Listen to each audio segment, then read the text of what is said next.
গত ভিডিওতে আমরা ৬টা ত্রিকোণমিতিক অনুপাত শিখছিলাম। সেই ৬টা ত্রিকোণমিতিক অনুপাত হলো ১ নাম্বার সাইন থিটা সমান লম্ব বাই অতিভুজ, লম্ব ডিভাইডেড বাই অতিভুজ। ২ নম্বরে শিখছিলাম আমরা কস থিটা সমান ভূমি ডিভাইডেড বাই অতিভুজ। ৩ নম্বরে শিখছিলাম আমরা ট্যান থিটা সমান লম্ব ভাগ ভূমি। ৪ নম্বরে শিখছিলাম আমরা কোসেক থিটা সমান অতিভুজ বাই লম্ব। ৫ নম্বরে শিখেছিলাম আমরা সেক থিটা সমান অতিভুজ বাই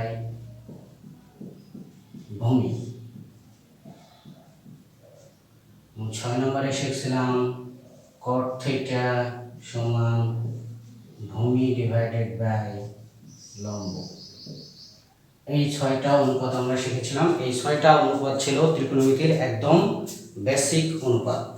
এখন এই ৬টা অনুপাত এগুলোকে ব্যবহার করে অনুপাতের সাথে অনুপাতের সম্পর্ক বের করব। যেমন ট্যান থিটার সঙ্গে কট থিটার কি সম্পর্ক, বা সাইন থিটার সঙ্গে কোসেক থিটার কি সম্পর্ক। এটা গত ভিডিওতে আমরা এই ৬টা ত্রিকোণমিতিক অনুপাত শিখেছিলাম। সাইন থিটার সমান লম্ব বাই অতিভুজ, কস থিটার সমান ভূমি বাই অতিভুজ, এভাবে ৬টা ত্রিকোণমিতিক অনুপাত শিখেছিলাম। এই ত্রিকোণমিতিক অনুপাতগুলো হচ্ছে মূল ত্রিকোণমিতিক সূত্র। এখন এই সূত্রগুলো থেকে বা এই অনুপাতগুলো থেকে আমরা ত্রিকোণমিতিক অনুপাতের সাথে অনুপাতের সম্পর্ক, অর্থাৎ এই যে ত্রিকোণমিতিক অনুপাত সাইন থিটা এটার সঙ্গে ত্রিকোণমিতিক অনুপাত কোসেক থিটা এটার সম্পর্ক, বা এই সাইন থিটার সঙ্গে অন্যান্য যেগুলো আছে কটের সম্পর্ক, বা কস থিটার সঙ্গে সেকের সম্পর্ক, ট্যান থিটার সঙ্গে কটের সম্পর্ক, এগুলো শিখব।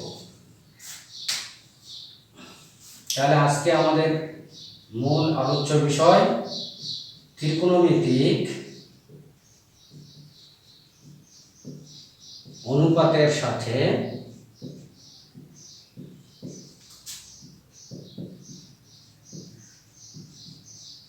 ত্রিকোণমিতিক অনুপাতের সম্পর্ক।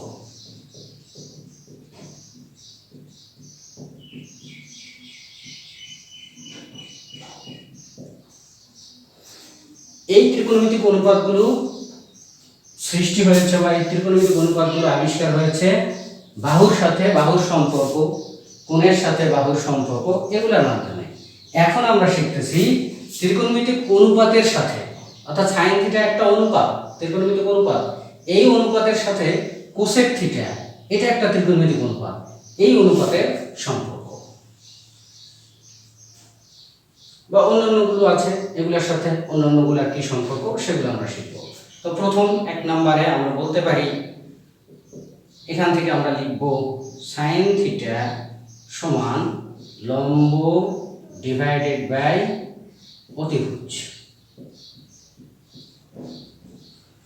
তা আমরা জানি যে এটা একটা ভগ্নাংশ, এটা একটা ভগ্নাংশ বা অনুপাত। তাহলে একটা ভগ্নাংশের হর এবং লবকে, একটা ভগ্নাংশের হর এবং লবকে একই জিনিস দ্বারা যদি গুণ করি বা ভাগ করি, তাহলে হর বা লবের মানের কোনো পরিবর্তন হয় না। আমরা এই অনুপাতটাকে বা এই ভগ্নাংশটাকে লম্ব দ্বারা ভাগ করব, হর এবং লবকে। তাহলে লব হচ্ছে লম্ব ডিভাইডেড বাই লম্ব, এবং হর হচ্ছে অতিভুজ, একে আমরা ভাগ করব লম্ব দ্বারা। এই যে লম্ব দ্বারা ভাগ লম্ব, তাহলে আলটিমেট এখান থেকে আমরা কি পেলাম, লম্বকে যদি লম্ব দ্বারা ভাগ করি তাহলে হয় 1 কাটাকাটি করলে, আর অতিভুজ বাই লম্ব, অতিভুজ বাই লম্ব সমান আমরা জানি কোসেক, তাহলে কোসেক থিটা। তাহলে এখান থেকে আমরা কি পেলাম, সাইন থিটা সমান 1 ডিভাইডেড বাই কোসেক থিটা। তাহলে অতএব সাইন থিটা সমান 1 ডিভাইডেড বাই কোসেক থিটা। এটা একটা সূত্র। এখন আমরা যদি এটাকে এই পাশে নিয়ে আসি তাহলে আমরা কি পাবো? আমরা পাবো সাইন থিটা, এই পাশে ভাগ আছে, তাহলে এই পাশে যেহেতু ভাগ আছে এই পাশে আসলে এটা গুণ হবে, তাহলে sine theta into cosec theta সমান আমরা কি পাবো? 1। এখন কোসেক থিটাকে যদি আমরা রেখে দিই এখানে কোসেক থিটা, এটা ওই পাশে পার করে দেবো, তাহলে আমরা কি পাবো? এই পাশে গুণ আকারে আছে কোসেক থিটার সঙ্গে, তাহলে ওই পাশে গেলে ভাগ হয়ে যাবে, তাহলে কোসেক থিটা সমান 1 ডিভাইডেড বাই সাইন থিটা। এটা হলো প্রথম ত্রয়ী। অর্থাৎ এখানে তিনটা সূত্র আছে। কয়টা সূত্র আছে? তিনটা। অনুরূপভাবে আমরা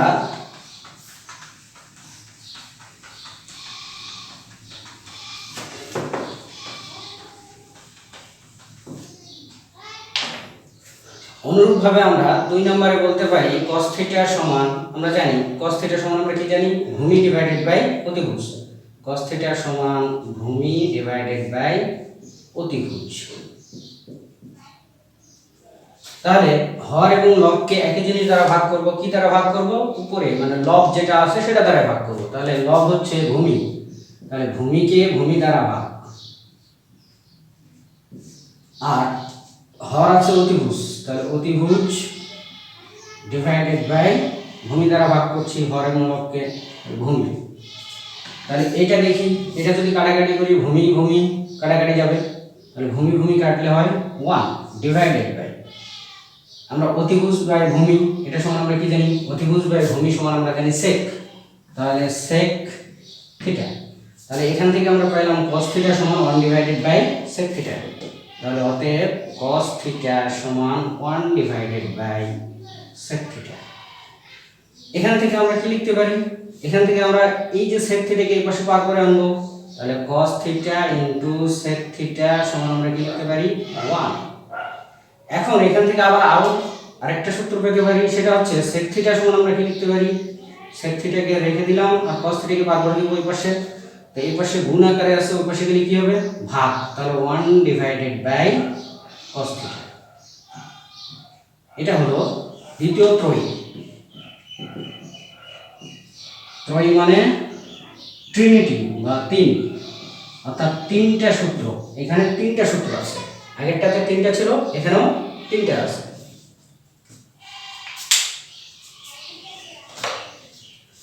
তিন নম্বরে আমরা কি বলতে পারি?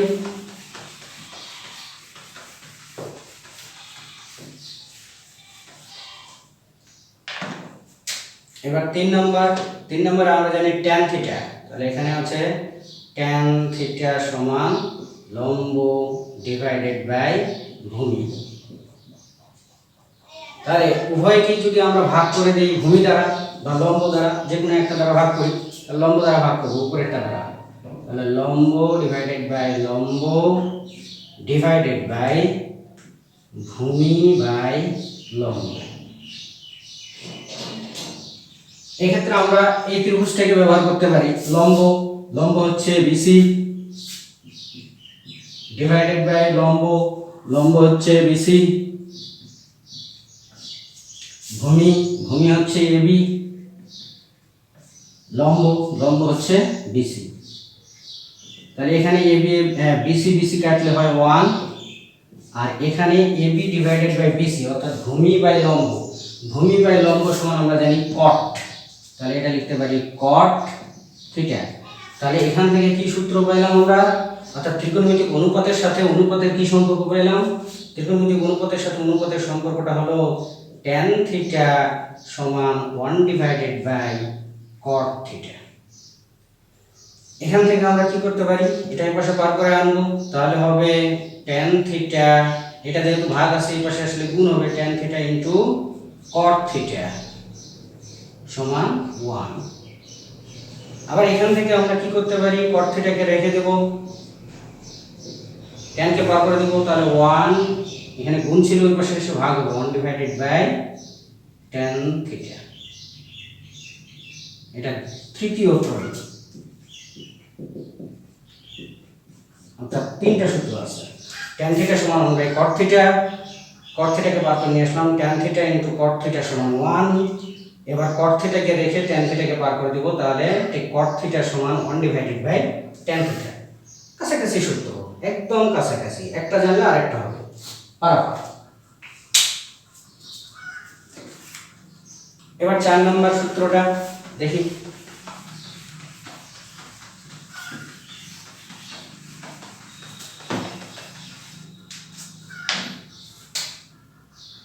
চার নম্বর ক্ষেত্রে আমরা আবার লিখতে পারি tan থিটা সমান লম্ব ভাগ ভূমি। তো উভয়কে আমরা অতিভুজ দ্বারা ভাগ করব, অর্থাৎ হর লব এবং হর দুটাকেই অতিভুজ দ্বারা ভাগ করব, তাহলে হবে লম্ব ডিভাইডেড বাই অতিভুজ, আর এটা হবে ভূমি ডিভাইডেড বাই অতিভুজ।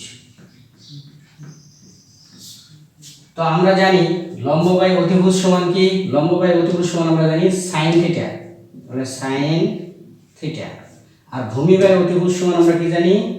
cos theta. তাহলে এখান থেকে আমরা কি লিখতে পারি? অতএব এখান থেকে আমরা লিখতে পারি tan থিটা সমান sin theta divided by cos theta. এটা একটা সূত্র, এগুলো লাগবে। আরেকটা 5 নম্বর সূত্র এখান থেকে, অর্থাৎ ত্রিকোণমিতিক অনুপাতের সাথে অনুপাতের সম্পর্ক। আগে ছিল বাহুর সাথে কোণের সম্পর্ক, এখন অনুপাতের সাথে অনুপাতের সম্পর্ক। তো আবার আমরা কি বলতে পারি এখান থেকে? cot থিটা, 5 নম্বরে cot থিটা সমান আমরা কি জানি? ভূমি ডিভাইডেড বাই লম্ব। তাহলে এটাকে ভূমি, এটা ভূমি আর এটা লম্ব, দুটাকেই অতিভুজ দ্বারা ভাগ করব, তাহলে ভূমি ডিভাইডেড বাই অতিভুজ, আর এটা হচ্ছে লম্ব ডিভাইডেড বাই অতিভুজ। তাহলে এখান থেকে আমরা কি লিখতে পারি? আমরা চাইলে এই ত্রিভুজ ব্যবহার করতে পারি।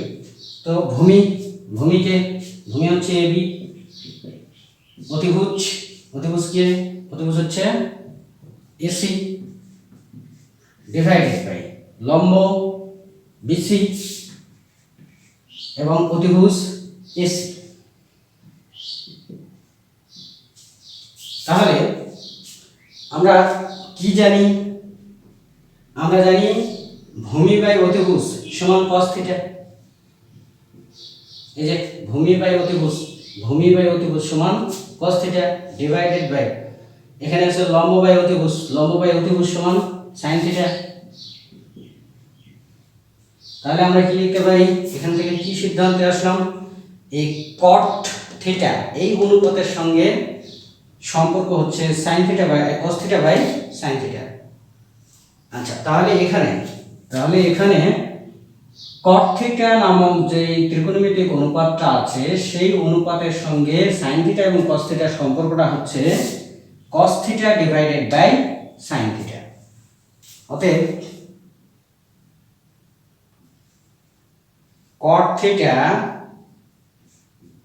সমান cos theta divided by sin theta.